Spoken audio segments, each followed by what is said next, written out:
नमस्कार, सत श्री अकाल, आदाब। आज की वीडियो में हम बात कर रहे हैं इंफ्रास्ट्रक्चर के बारे में।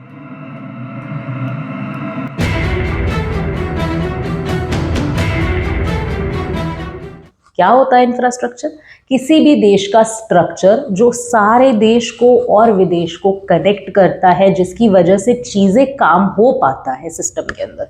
क्या मतलब है? जैसे कि जो भी रोडवेज हैं, रेलवेज है, वाटरवेज है, एयरवेज है, आपके और मेरे घर का सैनिटेशन सर्विसेज है, ड्रेनेज सिस्टम है कंट्री का, ऐसी कोई भी सर्विस जो सिस्टम को रन करने में हेल्प कर रही है, स्ट्रक्चर क्रिएट कर रही है, उसे हम इंफ्रास्ट्रक्चर बोलते हैं।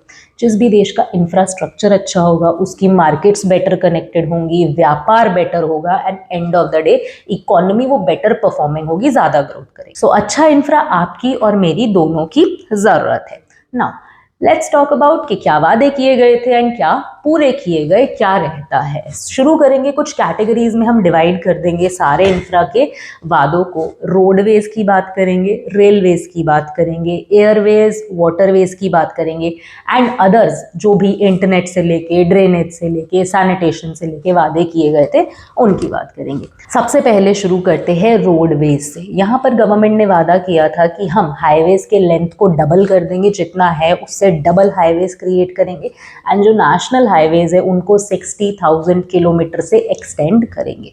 क्या गवर्नमेंट ने पूरा किया? नहीं, 100% पूरा नहीं हुआ है, बट गवर्नमेंट ने इसे डेवलप करने के लिए जो स्पीड अपनाई है, जो गवर्नमेंट ने यहाँ पे परफॉर्मेंस दिखाया, वो कमेंडेबल है। बहुत बढ़िया तरीके से यहाँ पर काम हुआ है। बट प्रॉब्लम क्या है? भारतमाला एक सिग्निफिकेंट प्रोजेक्ट है इस पूरे आइडिया का, इंफ्रास्ट्रक्चर डेवलप करने का, एंड यहाँ पर इसका जो इनिशियल बजट था उससे दुगने बजट पे इस टाइम ये ऑपरेट कर रहा है। एंड अगेन प्रॉब्लम क्या है? दुगना बजट हो गया तो द थिंग इज कि ये जो रोडवेज बनाए जाते हैं, हाईवेज बनाए जाते हैं, ये कुछ ना कुछ गवर्नमेंट बजट देती है, प्लस कुछ ना कुछ लोन लिया जाता है। इसीलिए रोडवेज या हाईवेज पे आपको टोल टैक्स देना पड़ता है, जहाँ पे आप क्या करते हो, रोड को यूज करने का टैक्स देते हो। उस टोल टैक्स के पैसे से गवर्नमेंट क्या करती है, लोन की किश्तें भर देती है।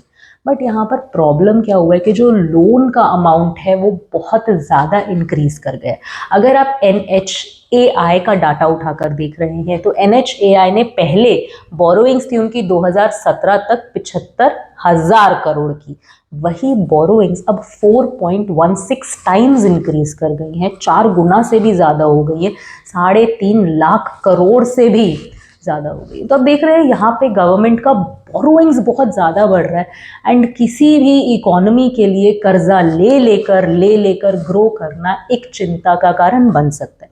गवर्नमेंट ने इस चीज़ को रियलाइज़ करते हुए NHAI, नेशनल हाईवे कंस्ट्रक्शन की जो अथॉरिटी है, उस पे 2022-23 में और लोन लेने पर भी बैन लगा दिया।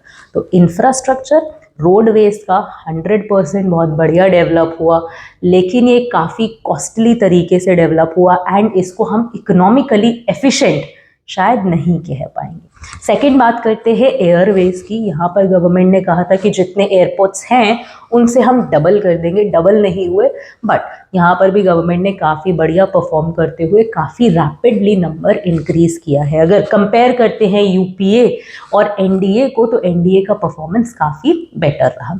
फिर आ जाते हैं सी पे, पोर्ट्स जो होते हैं, उधर भी गवर्नमेंट ने कहा था कि हम काफ़ी उसको इंक्रीज कर देंगे। अपने टारगेट्स जो कहा था वो मीट नहीं कर पा रही है गवर्नमेंट कहीं भी, लेकिन अगर अगेन हम, ये बहुत बड़े प्रोजेक्ट्स होते हैं, बहुत बड़े लेवल पे ऑपरेट कर रहे होते, तो अगर कंपेयर करते कि कहाँ थे वहाँ से कहाँ आ गए, तो हमने एक अच्छी दूरी तय कर ली है। उसके बाद हम आते हैं जो इंडिया का बैकबोन माना जाता है सारे ट्रांसपोर्टेशन सिस्टम का, रेलवेज के ऊपर। रेलवेज में इलेक्ट्रिफिकेशन की बात की गई थी सारे ट्रैक्स की, प्लस स्पीडी ट्रेन्स की बात की गई थी। दोनों प्रोमिसेस पे गवर्नमेंट ने डिलीवर करने की कोशिश की है। इलेक्ट्रिफिकेशन सबका नहीं हुआ, लेकिन कुछ हुआ है, पिछली गवर्नमेंट से बेटर परफॉर्मेंस रहा है। स्पीडी ट्रेन्स वंदे भारत जैसी सिस्टम के अंदर लाई गई हैं, पर क्या रेलवे का इंफ्रा बेटर हुआ है? तो इसका कहीं ना कहीं जवाब होगा नहीं। रेलवे के इंफ्रा में बहुत बड़ी प्रॉब्लम्स हैं जिनको एड्रेस करना बहुत ज़रूरी है। इंडिया में सिर्फ स्पीडी ट्रेन्स ही नहीं बल्कि सेफ ट्रेन्स की भी बहुत ज़रूरत है। हम आए दिन खबरें सुनते हैं, कभी कोई मालगाड़ी पलट गई, कभी ट्रेन में कुछ हो गया, कभी 2 ट्रेन्स आपस में, पैसेंजर ट्रेन्स आपस में कोलाइड कर गई एंड 300 लोगों का उसमें जानी नुकसान हुआ। वजह क्या है? दो यहाँ पर मेन हाईलाइटिंग कॉज है। एक कि रेलवेज सेफ्टी मेजर्स, जो भी सेफ्टी सिस्टम है उसमें पैसा नहीं लगा रहा है। सेकंड, रेलवे में वेकेंसीज, जॉब खाली पड़ी हुई हैं, वेकेंट पोजीशंस हैं एंड 1 लाख से भी ज़्यादा पोजीशंस इसमें ऐसी हैं जो सेफ्टी के लिए, सेफ्टी इंश्योर करने के लिए ज़रूरी हैं। तो कहीं ना कहीं जब तक हम यहाँ पर काम नहीं करते तो 4 स्पीडी ट्रेन्स ले आने से कोई फायदा नहीं होगा। मोर ओवर, जो ये स्पीडी ट्रेन्स आई भी हैं वंदे भारत जैसी, इनका ऑपरेशनल स्पीड 100 से भी ज़्यादा है, लेकिन ये हमारे ट्रैक्स पे सिर्फ 80 से कुछ ऊपर चल पाती हैं। रीज़न क्या है कि आप ट्रेन नहीं ले आए हो, लेकिन लाइन्स तो वही है ना, ट्रैक लाइन्स तो वही है, उसको हम लोग चेंज नहीं कर पाए, तो वो ट्रैक लाइन्स पे ये 100 की स्पीड पे दौड़ ही नहीं पाएगी।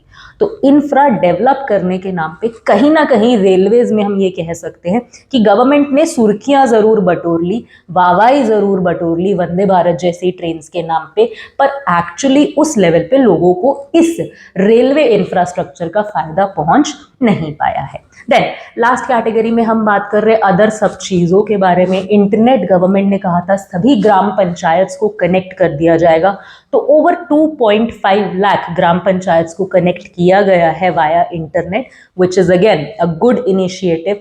गवर्नमेंट ने कहा था कि हम पूरे इंडिया में हर घर शौचालय पहुंचाएंगे, सैनिटेशन बेटर करेंगे। गवर्नमेंट क्लेम करती है कि हमने वो काम पूरा कर दिया है, लेकिन कहीं ना कहीं अगर हम ग्राउंड लेवल पे उतर के चीजें देखते हैं तो प्रॉब्लम्स हमें दिखती हैं, जैसे कि ये टॉयलेट्स ढंग से मेंटेन्ड नहीं है, क्लीन नहीं है। आज भी लोग इन टॉयलेट्स को छोड़कर बाहर ही अपने आप को रिलीव करने में प्रेफरेंस दे रहे हैं। सो अगेन यहाँ पर हमें प्रॉब्लम है। फिर एक और वादा यहाँ पर किया गया था कि हर घर में जल पहुंचाया जाएगा, हर घर में नल पहुंचाया जाएगा। अब इस स्कीम के अंदर भी 73% तक गवर्नमेंट कवरेज शो करती है अपने डाटा के हिसाब से कि हमने 73% तक इस स्कीम से लोगों को कवर कर लिया है। बट अगेन ग्राउंड लेवल की रिपोर्ट्स कुछ और कहती हैं। ग्राउंड लेवल की रिपोर्ट्स कहती है कि आज भी लोग जिनके घरों में नल तो लग गया, उसमें पानी नहीं आ रहा है, ग्राउंड लेवल वाटर बहुत ज़्यादा खराब होने के कारण नल से पानी आ नहीं रहा है, एंड देन अगेन वो जो गांव के कुएं होते हैं, वेल होते हैं, उन्हीं पर डिपेंड कर रहे हैं। तो यहाँ पर क्या हम कह सकते हैं कि सिर्फ नल लगाने से इंफ्रा डेवलप हो गया? अगेन ये एक क्वेश्चनेबल चीज़ है। एंड देन अगेन बैंगलोर का नाम किसने नहीं सुना है? बैंगलोर जो एक कैपिटल सिटी है, हब है, वहाँ पर जब वाटर क्राइसिस इतने बड़े हो सकते हैं, देन व्हाट अबाउट जो छोटे छोटे गांव या पिछड़े इलाके हैं, उधर हम कैसे एक्सपेक्ट कर सकते हैं कि वहां पर इंफ्रा सही लेवल पे डेवलप हो रहा है? So this was all about the infra report.